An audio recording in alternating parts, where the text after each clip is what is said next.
this video for a few reasons.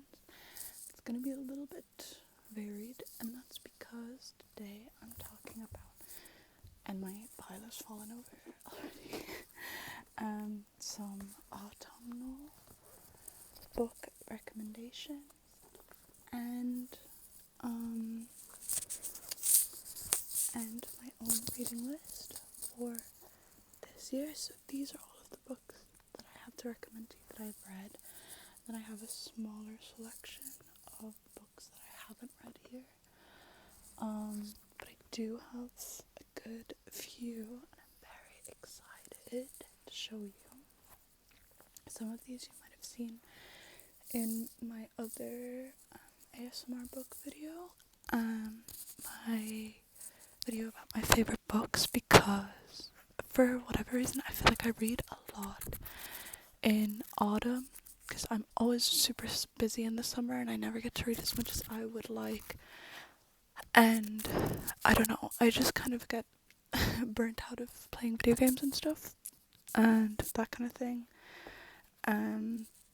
when that's all I have to do in the autumnal season, in the winter season, in the later months. So this is kind of the perfect time for me. So I do have a lot of really good books here, because this is kind of the time of year that I do read the most. And then I have some books that I have started and haven't finished and that kind of thing. So I'm really excited. I'm going to start with the books that I have read to show you, and just let you know that I will have some good recommendations. And I have a wide array of different options. I think I have something for just about everyone, so I'm just gonna kick it off. My first recommendation is Matilda by Mary Shelley. I have decided not to put anything that I think is super well known and super commonly recommended, like Frankenstein, Picture Dorian Gray, anything that's super commonly recommended that I see all the time. That won't be on here, so don't worry, there won't be anything like that on here. But I don't think a lot of people know about Matilda, and it's just this short 100 short pages or so. I'll just read you the back because it's so short, I don't want to spoil it. Mary Shelley's dark story of a bereaved man's disturbing passion for his daughter was suppressed by her own father and not published for over a century. Mary Shelley, her writing style, there's something about it that's so evocative. The mother of science fiction, love her. She has done so much for me and my people. I am a science fiction girl. There's just something about it that calls to me. I haven't really read any of the classics, so I need to get on that. I've just been kind of, what they talk about and that kind of thing is just so interesting to me. But yeah, this is a super cute little book. I might just read you the first line. I read it for, I did my own 24-hour readathon 2 or 3 years ago. And I read this in that time. It is only 4 o'clock, but it is winter and the sun has already set. There are no clouds in the clear, frosty sky to reflect its slant beams, but the air itself is tinged with a slight roseate colour, which is again reflected on the snow that covers the ground. I live in a lone cottage on a solitary wide heath. No voice of life reaches me. I see the desolate plain covered with white, save a few dark patches that the noonday sun has made at the top of those sharp-pointed hillocks from which the snow, sliding as it fell, lay thinner than on the plain ground. A few birds are pecking at the hard ice that covers the pools, for the frost has been of long continuance. Super beautiful writing. I won't read any more. I won't tell you any more. I honestly don't remember a lot of it, but I remember being super into it. I read it also really quickly, and 24-hour readathons are not for me. So, and I learned that from doing this. But yeah, highly recommend. Moving on, we have a book that I talked about in my favorite 2025 books, and we'll get into a lot of different things, so if any of these don't sound like your thing, just skip ahead and I will have something for you. But this is it is historical fiction, but it was written in 1970 and it is set in 1919 in Ireland, and it is about this hotel, this British war veteran who comes over to Ireland because he is like engaged to this woman. He goes to meet her to marry her, but she's super sick, so he spends a long time in this hotel that her father owns that is like super decrepit, and it is a metaphor for how it is basically a metaphor for Ireland and how it has fallen into disrepair at the hands of the British. And it is super interesting. I will say it is a very specific taste. It's kind of long and meandering, but if that's the type of thing that you like, I would recommend it. If you're just in the mood for something long and pointed, and kind of vague in a way, I would say go for this, but still super cool.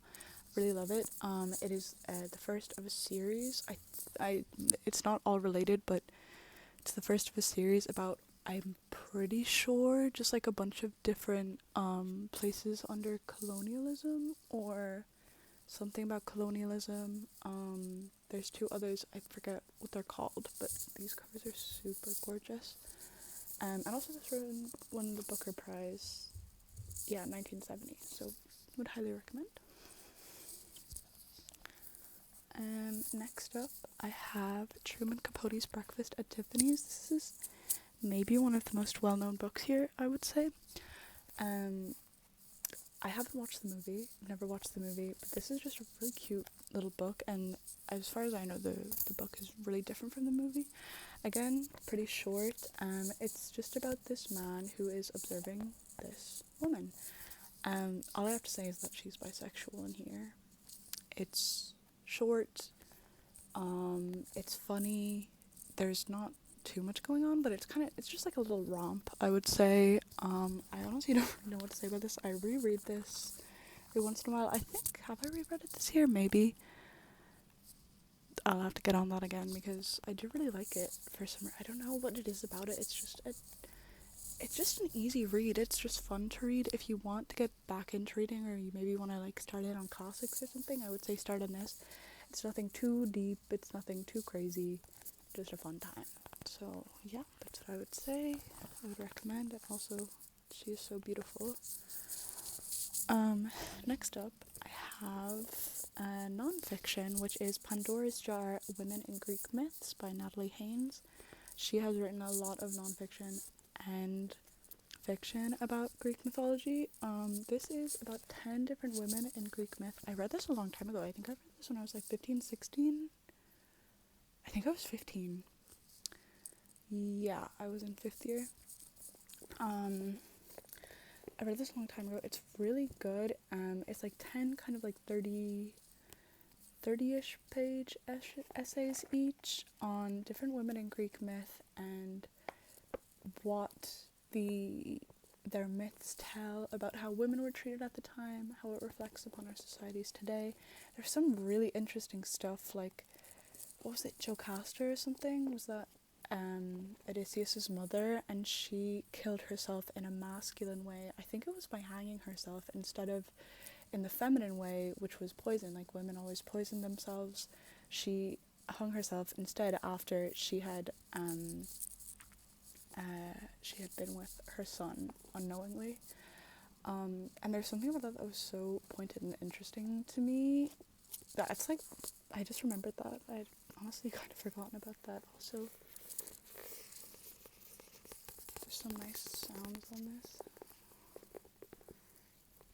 And a really cool cover. Yeah, this kind of makes me miss the era of like when Greek myth was getting a load of feminist retellings. I think I read this in 2021. Did I? Yeah, I would have been 15 then. That was kind of the era for me where I was like, just that winter was such an interesting winter. Yeah, I would highly recommend if that sounds like something you're into. I have another nonfiction here, but I might just leave that for later. Okay, I have a few YA here. First of all, I have The Lost Causes of Bleak Creek, which is by Rhett McLaughlin and Lincoln Neal. I know. Hear me out. didn't know this when I read it. My mom got it for me and I didn't even know it existed. I do like Good Mythical Morning, but I didn't know about this. This is a story about two characters, Rex and Leaf. I don't want to hear about it. They decided to do it. It is a mystery story about these two characters and their best friend. I think her name was Alicia. Yeah, Alicia. She gets taken away to this like correctional school, and like she just kind of disappears off the face of the earth. They're like, we can't talk to her. Like, it's super strict school in their town. And she gets like kidnapped in the middle of the night, and they're like trying to figure out what happened, and it's a mystery. And I won't tell you what happens, but it's kind of sci-fi-y, like casual sci-fi, if you know what I'm trying to say. Maybe magical realism, something along those lines. It is very interesting. Just a fun read if you're into that kind of thing. I have reread this a few times. I really liked it when I first read it, and I really liked it on the reread. So, yeah, it's just a really fun book. I did give this to my girlfriend though, and she didn't like it, but she said she understood why I like it. It's just not her type of book. So, take that for what you will. We don't like the same types of books, really. So, but yeah, I would recommend. It's just fun. It's just fun. Okay, another YA. This book saved my life. This book holds such a special place in my heart. I read this when I was 15 again. I think I bought it at the same time as Pandora's Jar. All Our Hidden Gifts is about this girl called Maeve. It's set in Ireland, and she gets put into detention, and she has to clean up this kind of like basement thing in her school, and she finds a pack of tarot cards, and she starts reading tarot for people, and really crazy stuff happens. People end up going missing. She has to figure out what's happening. It deals with shame and guilt, and there's a little like romance side plot. There's a lot of good like what's the word? Like female friendships. Just a lot of cool, interesting talk about friendship. The whole series is really good. I would say they kind of fell off the last book. Caroline O'Donoghue was pretty prolific. I think this might be her first YA, and then she's written fiction, but she has a, what's it called? A podcast.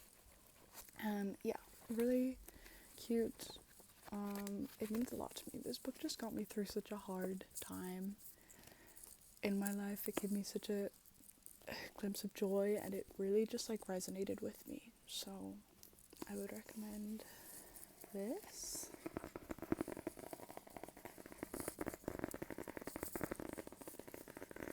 Okay. I'll just go on to the other nonfiction now. And that is From Here to Eternity by Caitlin Doughty. Caitlin, yeah, that's Caitlin. There was a girl I knew who spelled Caitlin like this. Okay, this is such a cool book. This is a book by a mortician, and she travels the world and talks about death rituals in a bunch of different cultures. She like a bunch of different things that people do around death. She goes to Indonesia, Mexico, North Carolina, Japan, Bolivia. Like, there's a bunch of cool different things. And then there's there's some new things that are happening too. Like, they talk about old rituals and new rituals that are currently evolving, which I thought was really cool and really interesting. And just how death is treated across the world, I thought it was so cool. There was, I guess maybe I was rereading this or something. Also, they have cute little illustrations and interesting stuff, and it talks about like colonial lens and how that's problematic, and you know, it's just very interesting, and I thought very well done. I did read it a while ago, so maybe there are some things that I'm missing out on, but it was super interesting, and I would recommend it for any weird freaks. Um, graphic novels. Lightfall. This is such a beautiful graphic novel. I love, let me just say, every like spread has like a palette. I don't know how to explain it. Like they use a lot of different colors, but every spread is cohesive, which I love. And this is such good quality. Okay, sorry, I'm like getting... Okay, Lightfall is set in a world where there is no sun, and this girl meets this guy who is one of the last of his species of like the people who got rid of the sun, basically, and they're going to go find his family. It's really good. It's just a good, fun time. I need to read the other ones because it's really cute. And it's so pretty. Really autumnal, like, colors and vibes. Also kind of reminds me of Kung Fu Panda for some reason. Maybe there's some influence there. I don't know. Maybe not. Yeah, it's really cute. This is really good on holiday. Graphic novels are so expensive, and that's why I never get them. I think this was like €18. I don't have a lot of money. I got this a while ago. Ooh. Okay. Yes, I would highly recommend. Next I have, this is very niche. Like so niche. This is Lumberjanes X Gotham Academy. I haven't read Gotham Academy. Is that a DC thing? I'm just putting that together now. I haven't read Gotham Academy, but I have read Lumberjanes. I've read, I think, 8, maybe? I have 8. I would like to read the rest of them. Just by Noelle Stevenson, amongst others. And if you don't know, Noelle Stevenson did She-Ra, like the new She-Ra, newer She-Ra, like Catcher in the Door, they kiss, or I don't know what happened to the little blah blah blah blah blah blah. It the Lumberjanes, basically. I would also recommend Lumberjanes in general for Halloween, kind of, yeah. It's about these group of girls who go to an all-girls summer camp. Well, not all girls. They go to maybe it is, I don't remember. They go to a summer camp anyway, and they're all in a cabin together, and they're kind of like the summer camp where they're at, for whatever reason, there's a bunch of like spooky, weird things going on. So like they're trying to figure out what's going on there. It's kind of like that cool genre of horror that's kind of goosebumpsy. And horror, like kids horror, like, I don't know, mystery, that kind of thing. This is a super cool graphic novel that is kind of like, I would say, the most Halloween out of all of them. Beautiful art, beautiful covers.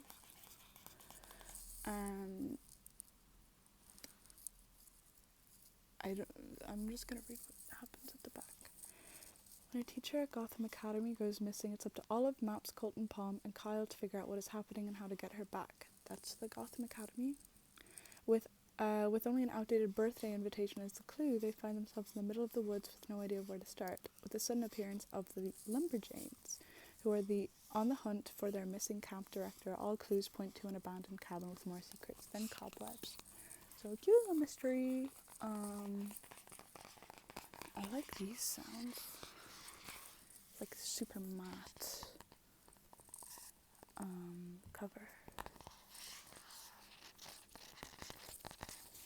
Yeah, cute. Graphic novels are good, I think, for Halloween. There's something about it, like it just fits, I feel like. So I would highly recommend that. Next I have something kind of weird. And you'll understand why in a minute. This is I, Mona Lisa, and I bought this because I thought it was historical fiction from the perspective of the woman who was the Mona Lisa. No. It's from the perspective of the painting. Like the actual painting. Like the painting.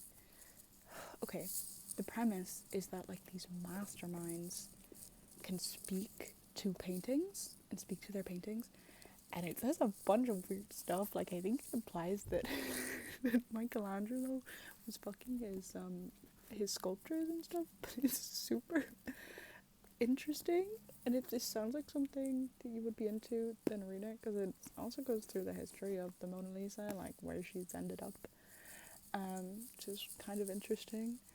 But it's so weird, like she can only talk to other masterminds. She ends up talking to Picasso and stuff. Try it. Just try it. If it sounds like you'd be into it, try it, because it's kind of funny. Just reading it's really absurd. So, next up, we have something a bit more normal, and that is The Dreamers by Karen Thompson Walker. This is about like a town where this sickness goes around and everyone just starts falling asleep, and it's from a bunch of different like perspectives. People just start falling asleep, and who knows why? We don't know why. There's a perspective of like this family where the father is like obsessed with prepping for like the apocalypse, like college students, like a new family, like a newlywed couple with a baby. It's super interesting, and then like they're quarantining the place. Yeah, just very interesting. If it sounds like something you'd be into, try it out. I remember really liking it when I read it. I read it a long time ago. Here I have, let's see what probably like 14-year-old me highlighted. The things that could have happened but did not are just as crucial to life as all the things that do. Kind of true. I kind of still am on board with that. Okay, that is all of my recommendations. And next I'm going forward into my personal reading list and books that I personally would like to read around this time. And I have a few. Again, I have one or two maybe more well-known ones, and some lesser known ones. So I'll just start out with definitely the least known one, and that's because I can't find this anywhere. I don't think it has an IBSN, so good luck finding this, because I'm pretty sure it's from, like, I think it's probably independently published and like from my hometown. This is The Odd Shelf of the Common Reader by Noel P. Wilkins, and it is just a really cool book about book collecting, and it has a bunch of cool little essays about book collecting. The title is from Virginia Woolf essay, or maybe like A Room of One's Own or something. I have read 2 essays from this. It's really cool, and it talks about different types of book collecting, like your own book collecting. And it talks about like I read one on like Bible collecting, a bunch of, it just has some cool like different ideas, and I like the idea of book collecting as like a collection, like spanning like showcasing the history of the world. Like I think about how big and like a library of all of the books in the world would be, and it like literally it makes my brain want to cream, like like. So like there's a bunch of cool stuff over there. Out of Sight, Reading for the Stars, Whoever Would Have Thought and Heard Too, A Holy Trinity, Book Making but Maybe Not As You Know It, Alpha, Omega, and Everything in Between, lots of fun and funny lots. Yeah, it's just cool. Good luck finding this. I don't know where I found it, so there's no IBSN, but see if you can find this. I can't find it on Storygraphs. I don't know. But I'm liking what I've been reading so far. Okay, I'm gonna move on to a few books that I've actually started and then put down for whatever reason and then want to pick up again. And I'm going to start off with Interview with a Vampire by Anne Rice. I just wasn't really getting into this, I think last year. I still have a thing in here. Interesting. Is this from like When the Coffee Gets Cold? where did I get this from? I don't know. I think this is putting me off because it has really small print. I don't know if you can see that. This is cool. It's just an interview with a vampire. Like, I'm sure you've heard of this. It's really cool. I love, like, stories that are told through some kind of weird narrative style like this, like an interview, as opposed to, you know, just a general, straightforward narrative style, chronological. This is super cool. I love the intricacies of it, and I love the talk about immortality. Like, that is so intriguing to me, especially recently for whatever reason. I don't know.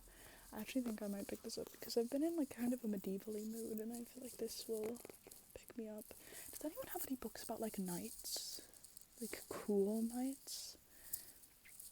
But like, it's a cool book. Like, I don't know, like, you know, like those surreal, like medieval horror games?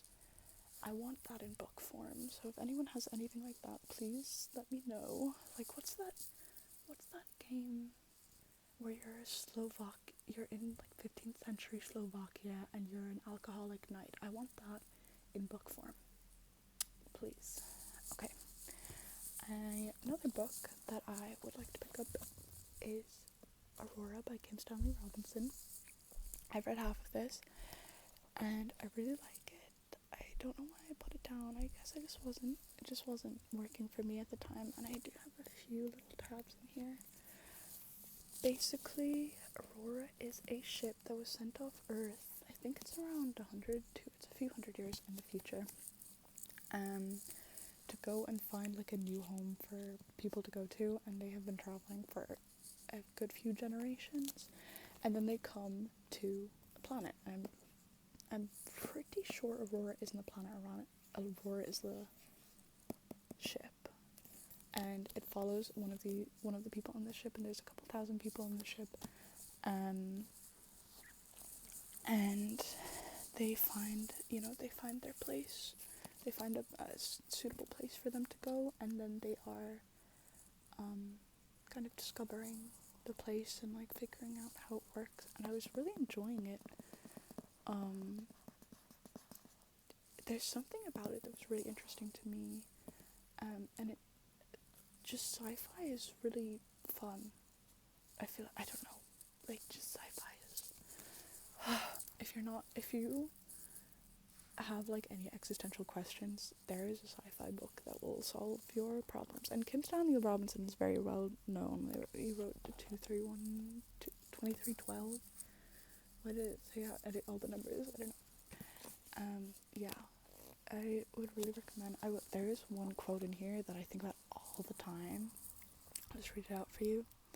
Anyway, we did what we could. You did what you could. You made the best effort you could. It was a reason to live, you know? A project. You needed that. We all need that. It's not so bad to be a prisoner if you're working on an escape. Then you have something to live for. Are you hearing me? Are you hearing this? It hurts my little soul. Yeah, so I'm gonna be reading that. Okay, I have the other one over here. And the final book, I've been continuously reading this for like a year and a half. House of Leaves. Need I say more? And let me show you why this has taken me so long. I have to annotate like every single page. Like, I want to understand all of it. I'm sure you've heard of this book. House of Leaves is it is written not like a typical book. It is written in bits and pieces. It is meant to I don't know what it's meant to do. What I will say, the one thing that really made me want to read this was Emmy, the booktuber.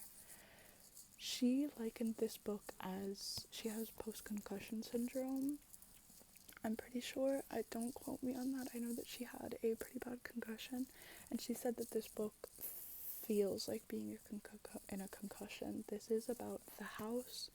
It is about trauma. It's about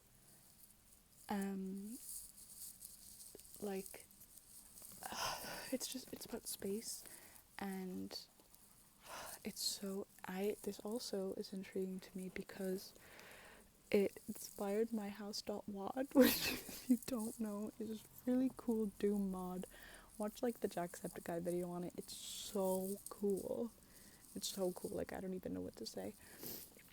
Basically, the House of Leaves, it starts out with, it's this man who found, the introduction is fictional, and it's this man who found all of this massive collection of notes and kind of like a thesis nearly about this, what's it called? Like short film kind of thing, like documentary kind of thing. And it was really like spooky that's about this house, and like how, and it's just like there's like, what's it called? There's footnotes both from the original author and from the guy who found it, and they take up like a lot of space. Like sometimes it's just whole pages of footnotes. There's my bookmark. I have read up to page 49. Honestly, at this stage, I might just start from the start because I haven't read it in a few months, like at all. I might just start it from the start and then see what my thoughts were, like, going forward, and then just go from there, because, I don't know, this is super intriguing to me, and it's super long and super massive, but it's so cool. Like, this is the kind of stuff that I want to dive into and think about for 7 billion years. This is just, like, seriously my thing, and I've been getting really into horror recently. I'm trying to take it slow, but I'm getting really into horror recently, and psychological horror and paranoia horror. That's just the kind of stuff that calls to me. As a previous agoraphobe, not to out myself or anything, but it's okay, we're okay now. So, that kind of stuff just really resonates with me and is super interesting to me. And I would really recommend it from as far as I've read into it. I have definitely not done it enough justice in my speaking, so just look it up a bit more. Next, I have just a few more books that I haven't read, that I would like to maybe read around this time. I don't know if I'll have that much time. Sorry, I'm like kind of sick. Okay. I have Year of Wonders by Geraldine Brooks. This is very historical fiction because it's set in 1666. A bolt of infected cloth carries the plague from London to the quiet village of Ia. The villagers elect to isolate themselves in a fateful quarantine, even though through the eyes of 18-year-old Anna Frith. As death and superstition creep from household to household, she must confront loss and the lure of illicit love in an extraordinary year of wonders. This timeless and powerful novel, based on a true story, was the astonishing debut, blah blah blah blah blah. Let's go then, I whispered, let's go and live, since we have no choice in it. This kind of sounds like it might have some commentary on paranoia to me. I haven't ever read a book set in this period. Isn't this like when the Salem witch trials were happening? But obviously this is in England. I'm assuming that EM is in England or the UK. So, honestly, let's read the first page because, ooh, they have a little, like, literature thing. You know the kind of things that I'm on about. I'll read it out. Oh, let it be enough what thou hast done, when spotted deaths ran armed through every street with poisoned darts, which not the good could shun. The speedy cut-out flyer valiant meet. The living few in frequent funerals then proclaimed thy wrath on this forsaken place, and now those few who are returned again, thy searching judgments to their dwellings trace. and that is from 1666. From Annus Mirabilis, The Year of Wonders. Interesting. Leaf Fall 1666, sorry. The first line is, I used to love this season. Okay. What more is there to say? Next up, I have more Mary Shelley. I love Mary Shelley. I love Frankenstein. I got this book. Me and my friend, we gave each other a list of books that we wanted to read when we were doing the Leaving Cert, and we just bought each other a book. I bought her The Secret History, and she bought me this. This cover is really bad, and we both talked about it, but it's kind of funny, and I don't want to get rid of it for a better one because it is kind of funny. That I have feet on my bookshelf. This is a dystopia by Mary Shelley, which I also like dystopia, to be honest. I read the first page of this one day when I was studying for my Leaving Cert, because I was studying in school. And I remember actually liking it, but I had to lock in. So, yeah, I've even, I've written in it a little bit. Let me just read the first page. I am the native of a sea-surrounded nook, a cloud-enshadowed land which, when the surface of the globe, with its shoreless ocean and trackless continents, presents itself to my mind, appears only as an inconsiderable speck in the immense whole, and yet, when balanced in the scale of mental power, far outweighed countries of larger extent and more numerous population. 1, 2, 3, 4, 5, 6 line long first line. Okay, I underlined the next line though. So true it is that man's mind alone was the creator of all that was good or great to man, and that nature herself was only his first minister. Interesting. I haven't even said what this is about. Apocalyptic fantasy at the end of human civilization set in the late 21st century, the novel unfolds a somber and pessimistic version of mankind confronting inevitable destruction. Interwoven with her futuristic theme, Mary Shelley incorporates idealized portraits of Shelley and Byron, yet rejects romanticism and its faith in art and nature. Why do I feel like this is about zombies?